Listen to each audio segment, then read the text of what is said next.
Alright, so the negativity about social media though, it's like how like the features, they be telling us like, go add this person, we don't want to add a person, just pop up. And like, I'll say the hackers, the scammers, and all the negativity vibes that we don't want. And the positive vibes is like, the good community, how we stand on one another and fight with each other like fears and like regrets and stuff like that. That's what I say. So, I 100% agree with that. I will say when it comes to social media, the negative side of it is the fact that there's so much toxicity. Like, it's hard to just not compare yourself to other people. Like, some girls, for example, they may think they may not be as pretty compared to other girls, whereas some guys, they may not think they're as good looking as other guys. I will say the positivity of it is it makes it easier to keep up to date with everyone, because me personally, without social media like Snapchat, Facebook, Instagram, I wouldn't have any contact with some people. That's just me being honest. Who wants to go next? I'll go next. Okay, on a positive note, I believe that social media in general, it is a good way for some people to platform, because for some people that are into the business aspect of it, not even so much of wanting to make money, like some people look, they're very money oriented, but for other people, it can be a good way of networking, and networking is a thing that a lot of people don't really have access to or had access to, so that social media now allows them to reach, to meet out to different people through other basic types of platforms, not even just to make money, but to give out content or just to sell their art, their idea, or their message to the world in a way that they couldn't before. Because a lot of people that are very, I don't want to say socially inadequate, but they're just not as sociable to people in real life. So if they're able to open up and be more extroverted instead of introverted, they can do that through social media. So that's always a positive thing. And getting to be able to find long lost relatives and friends that you haven't known or seen in a long time, that's always a positive thing. However, on a negative aspect,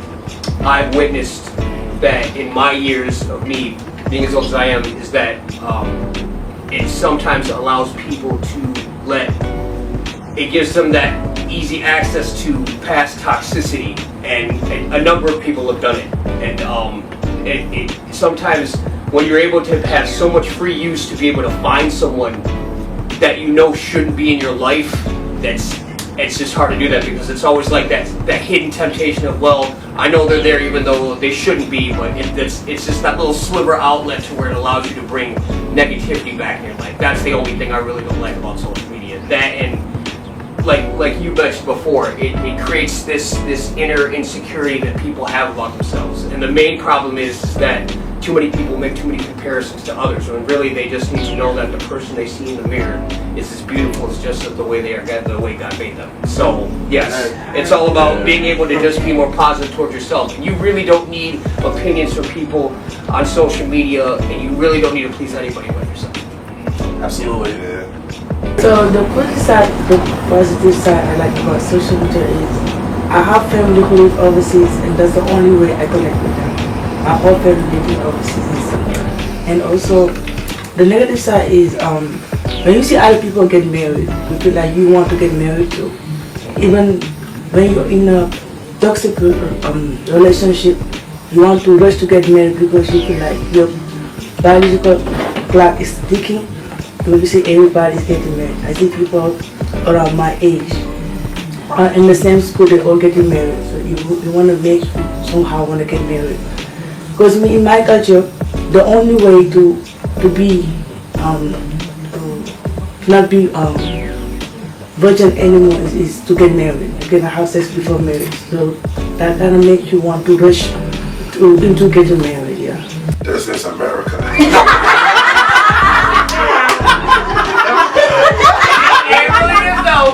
Yeah, you say the facts. There's actually, I seen a video about it. There's actually people on Spotify that found AI musicians on Spotify. Are you serious? Yep. Yeah. And the fact that people are assuming like my music is AI, it's mind-boggling. That's what it's gotten to. You don't even know like what music is real and what music's not anymore.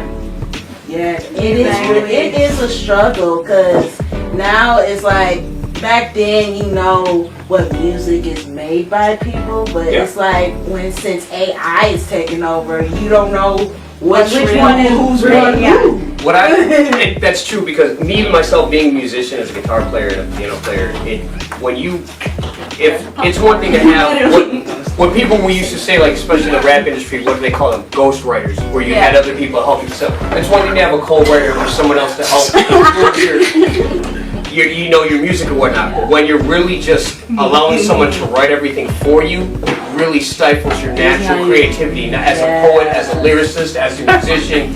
Like I said, to each their own. You know, I'm not going to judge, but when you write it from your heart and it comes out of your own mind through paper, that's like your own influences that you get through your own self spiritually and mentally. And AI really stifles a lot of that creativity because it's not entirely yours. And this food said, grab my popcorn. So I feel like if you're going to be an artist of some sort, that shit's got to come from the soul. If it doesn't come from the soul, the heart, why do it?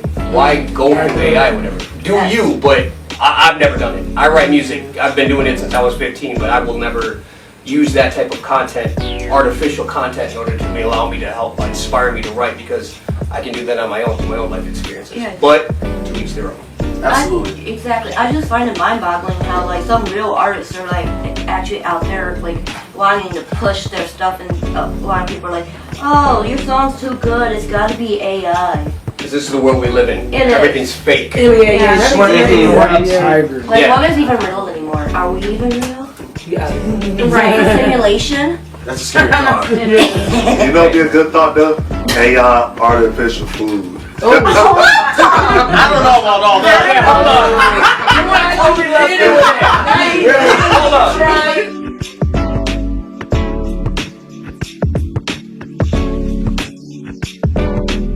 Can't believe 2025 is almost over. Yes. My goodness. So with me, I will say things I'm looking forward to in 2026 are some really good movies like Spider-Man Brand New Day. And I forget which of the Avengers movies is coming out next year. It's either Doomsday or Secret Wars. I don't want the government to shut down. That's another thing. Yeah. We don't need that, and we need more like peaceful, like for like next year. Cause this year ain't it.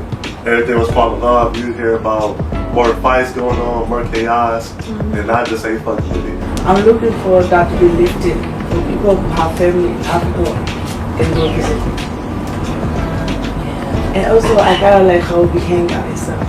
I'm looking forward to that. So for next year, obviously, I'm looking for the games are coming out, which my personal favorite, Resident Evil. Like, that's coming out in February, and I am so excited to play it. And they just confirmed another character that I love to play is finna be in that game series, and I cannot wait to play it. And also, like he said, like movies, like a favorite YouTuber of mine is finally got his props to make his own movie now. So I can't wait to see that. And obviously, like can't wait to join more adventures with you guys. Yes. Because like much of a Comic-Con fan I am, I'm hoping that everyone will join. Yeah. For sure. Team effort. We should all just throw in the whatever next Comic Con comes. We should all just throw up a chunk of money. Yes, So we can all it is swag out. really So we can fun. all go together. Yes. Sometime in May. Yeah, sometime. Yeah, Hey, that'll be May's my birthday, so Yay. homeboy turned 41, so we could just make this a big birthday shindig thing. Absolutely. Perfect. And I think that we should all dress up. J Stacks. Yeah. What up? What is J-Stats? What are you excited for? Excited for it. Sure. I don't think anybody want to know because, you know, some people at age 26 need to stop wearing diapers.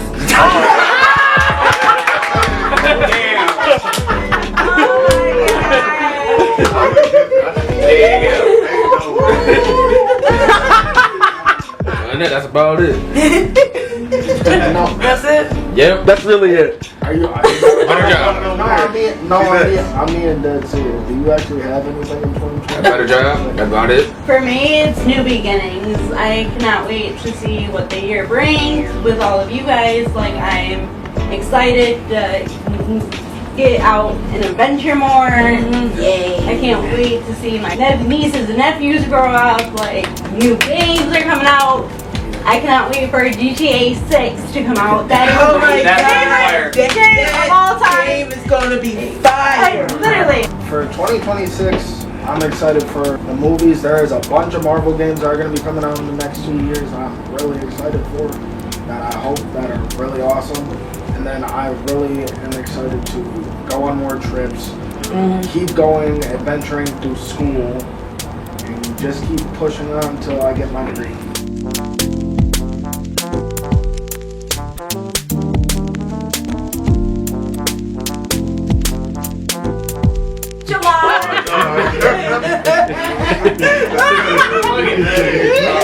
I'm gonna say it to y'all like this.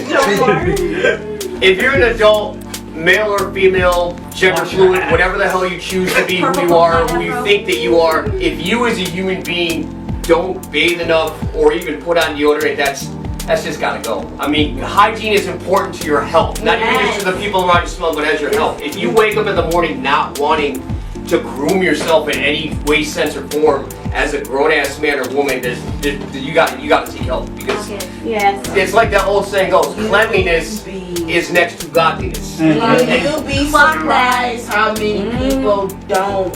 And stop telling people they're musty all the damn time, too. That's what real shit. Musty ass. When I I say hate movie Wicked. remakes, like Disney remakes, they've made a lot of movies in live action, and not all of them have been that great. So, Big Jess, you start off. I hate Wicked. It is also a musical, but I like the musical itself better than the freaking movie. However, I will say this: I did dig like the live action Beauty and the Beast was pretty tight. I like that because it was decently accurate. It's really accurate. That was pretty tight. The Lion King one could have been better. It was alright, but it could have been better. I'm not gonna lie, the Lion King remake that came out back in 2019, it was the exact same as the original, to be honest. They just cut some of the singing. Pretty much, but I like it though for the accuracy and the fact that they still got James Earl Jones to be Mufasa? yes. You couldn't have did it with anybody else. God rest his soul, but yeah. Off topic, but last year for Halloween, I dressed up as Darth Vader to honor James Earl Jones, just so you all know. That's gangster. That's gangster, so yes. Dark side of the force, physically, not spiritually. Don't get it twisted. I will say, one Disney live action remake that stood out to me was the live action Lilo and Stitch. I love They made some money off of that. Oh, yeah. Me personally, it was one of the better remakes in the sense of them not copying the original scene by scene. Yeah. Gantu, they cut him from the movie, just so you all know. I knew that. So, because of that, they had to fill the role with someone else. Guess who they chose to make the main villain? Jumba. They made Jumba the main villain. And not only that, he also doesn't have his iconic Russian accent. Hey, Jamburka Gabblers. What? After all you put me through, you expect me to help you just like that? Just like that? Fine. Fine? You're doing what he says. He's very persuasive. Persuasive? Zach Galifianakis, he played live-action Jumba. He wasn't the right person for the role because he said in an interview that he's not really good at doing voices, even though he said that he told Disney to tell him what to do. I guess they just decided to remove the Russian accent because it was like controversy. What? Plus, you probably couldn't do it. Well, sure. When it comes to certain movies and certain characters, a lot of people think that like if there's something really diverse and something that someone, if it like comes from a certain ethnic background of a character, they feel like you shouldn't. I hate using this term, but a lot of things that they do in movies nowadays are, once again, forgive the term, whitewashed. Yeah. And they feel like it goes against the cultural aspect of it, and it's offensive to them, to the American people. Right, yes, exactly. They've been doing that a lot in movies. It's like with the Mulan live action remake. Yes. I love that. They kept the girl who played this Sparrow chick from Forbidden Kingdom, that Jackie Chan movie. That was dope. The Mulan thing, they made it very adventurous. It was. But they kept it there. Now imagine what that would have been if they just threw some random Anglo-American woman in there. Like, Yeah, It's like, not that we're against people playing a Like, certain role like that, but it wouldn't make sense. Yeah, That's that's like being in the theater, like, bruh. That's like giving Bruh. white people white chicks. Jumbo's original voice actor, David Ogden Stiers, he passed away back in 2018. He was American, but he did a good Russian accent. So they should have hired somebody like David Harbour. He could have used his Red Guardian voice to voice Jumbo. This is why you need to hire the right person for the right role.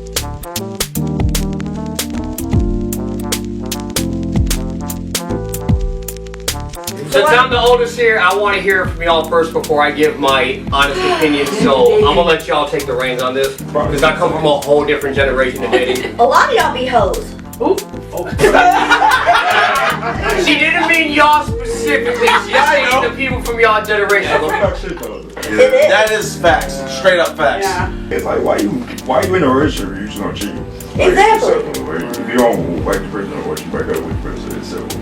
Like you be less hurt if you just leave the person. You might like the money she's giving you. Or like you just being with that person just to You know, Yeah. you know what it is? It's because this day and age, and I'm not gonna lie, it started even before my generation. It's like the generation before me, like people in the late 70s, early 80s. So I was born in 85, so I'm mid 80s baby. So it's mainly because no one really values connection anymore. For a lot of people, they're so enamored in this hookup culture that the first thing they want to think is, well, let's hit first, so that then maybe we could see that if the sexual capability is there, then they think the mental and emotional, spiritual connection will fall into place. That's not always true, because you have someone that's a demon in the sack, but then you don't resonate with them emotionally, and they don't really get you mentally. Because if the mind can't click with you, then the heart can't follow along with that. That's why I always think that you should wait. But that's just me. Get to know people, date cordially, be a gentleman, act like a lady.